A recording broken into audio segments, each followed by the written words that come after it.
ଚାନ୍ଦିପୁରଠାରେ 26ତମ ଚାନ୍ଦିପୁର ସୁବର୍ଣ୍ଣ ବେଳାଭୂମି ମହୋତ୍ସବ ଉଦ୍ଘାଟନ ଯୋଗଦେଲେ ସିମୁଳିଆ ବିଧାୟକ।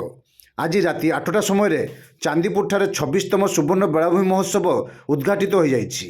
ଏହି ମହୋତ୍ସବରେ ମୁଖ୍ୟ ଅତିଥି ଭାବେ ସିମୁଳିଆ ବିଧାୟକ ତଥା ପ୍ରାକ୍ତନ ମନ୍ତ୍ରୀ ପଦ୍ମଲୋଚନ ପଣ୍ଡା ଯୋଗଦେଇ ଏହାକୁ ଆନୁଷ୍ଠାନିକ ଭାବେ ଉଦ୍ଘାଟନ କରିଥିଲେ। ସମ୍ମାନିତ ଅତିଥି ଭାବେ ଅତିରିକ୍ତ ଜିଲ୍ଲାପାଳ ସୁଧାକର ନାୟକ ଯୋଗଦେଇ ବକ୍ତବ୍ୟ ପ୍ରଦାନ କରିଥିଲେ।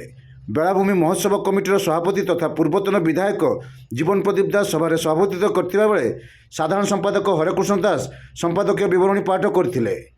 ଏହି ଅବସରରେ ପ୍ରସିଦ୍ଧ କଣ୍ଠଶିଳ୍ପୀ ସୋହେବ ଅଲ୍ଲୀଙ୍କ ଗୀତରେ ଦର୍ଶକ ଝୁମିଥିଲେ।